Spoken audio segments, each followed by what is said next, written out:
Hello friends, Jennifer Pearson here, Thistle Gypsy, with more looking at the numbered cards of the Greenwood Tarot, and today we're starting with the threes and we'll see how far we get.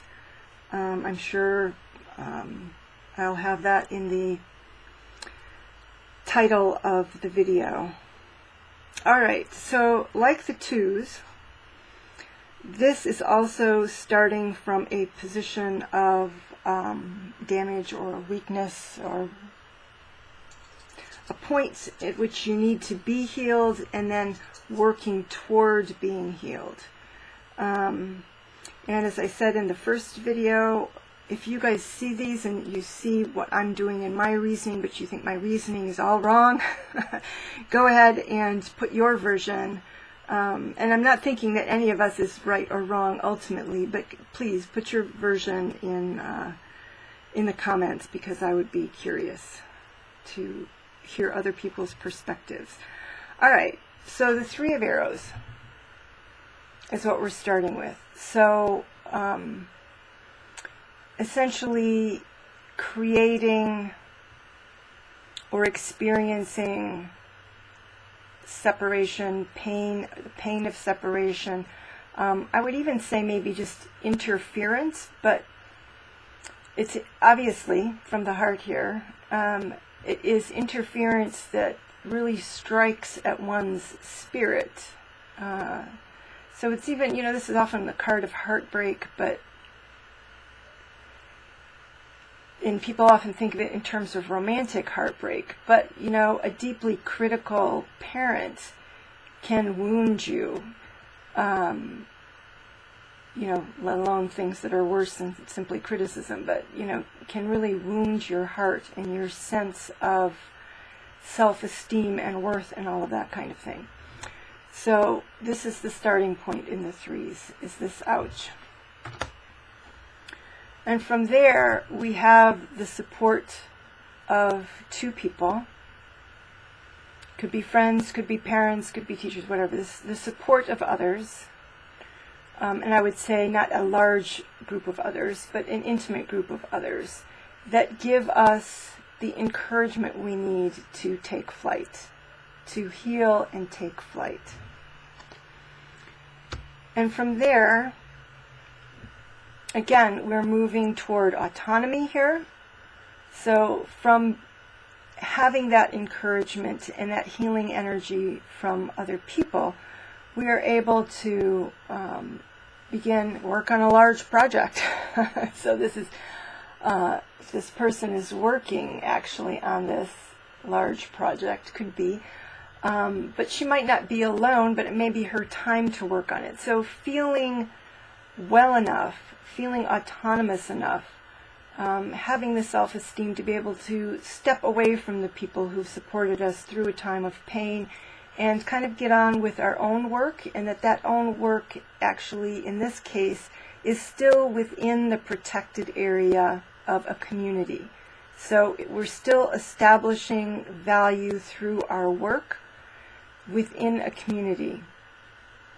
And to me, that is second to this kind of sense of value.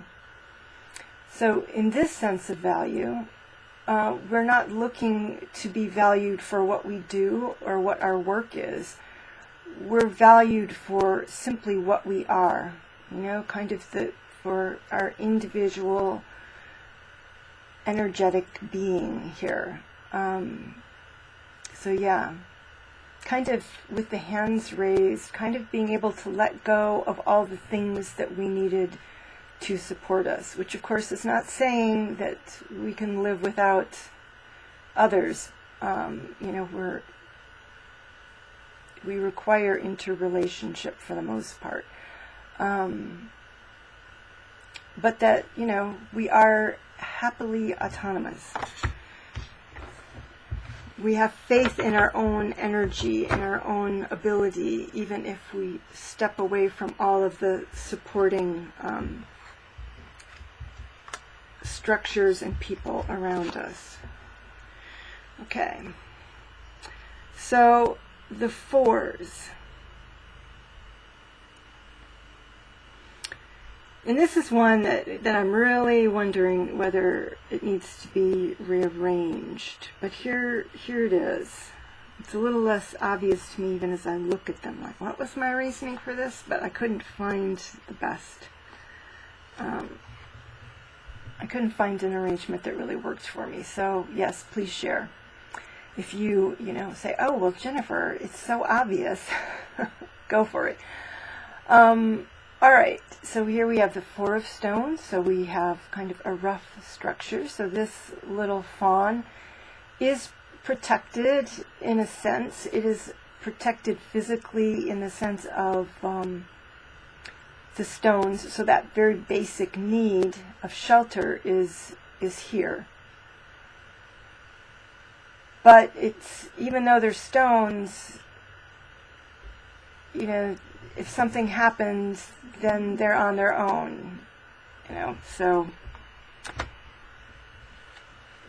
we move on to this. This, to me, is another level of protection, and that is the protection of a community. All right, so that's why we have things like police forces and even churches, for that matter.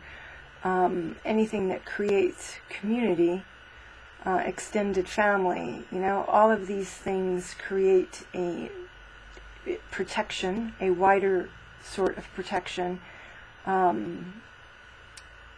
wider resources to draw from, so wider source of nurture.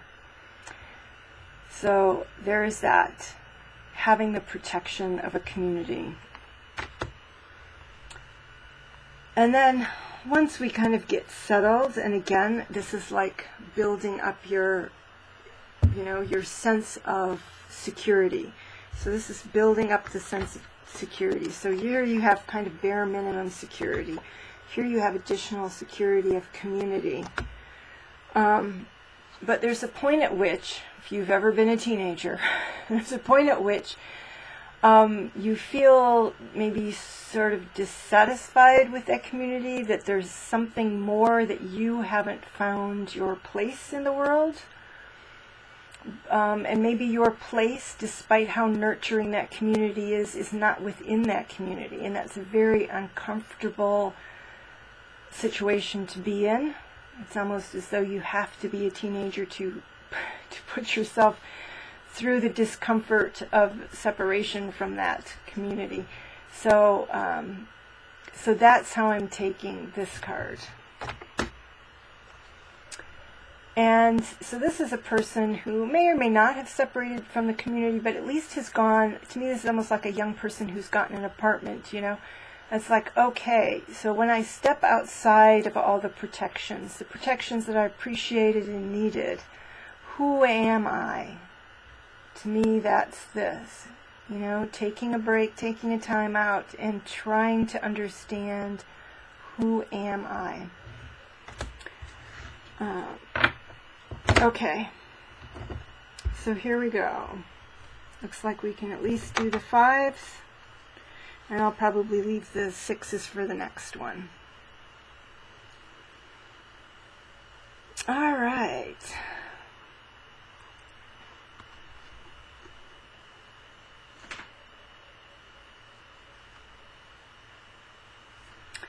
So this one kind of has a similar theme to the fours, is that, you end up, except for in this one, you have obvious reason for needing protection, but going into protection or security and then feeling pressure from that level of security until you burst out. So it's a very similar story. Except for in the first card, you have no protection. Okay, so in the first card, you are beset. All right? You're feeling threatened for some reason. Even if you're managing to escape, you're feeling a sense of threat. And so you back off and you find yourself some security until you feel safe again. You don't necessarily have to go back to that community, but you do, for self-preservation, feel like you need to step to the sidelines and regroup. But then it's always struck me that the 5 wands here are essentially a coffin. Even though she made it broader than a coffin, it essentially forms a coffin. And so keeping yourself within that confinement for protection, for security, creates tension. And like this energy, the snake's going up, the snake's going down, it's like the tension builds until you free yourself.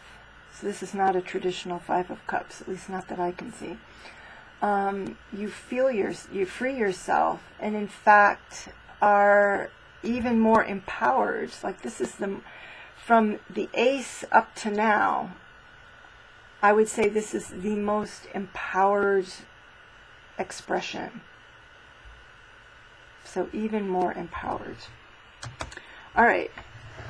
So I'm leaving it at that, and there will be another that will start with the 6s. All right, everybody, take care. Bye-bye.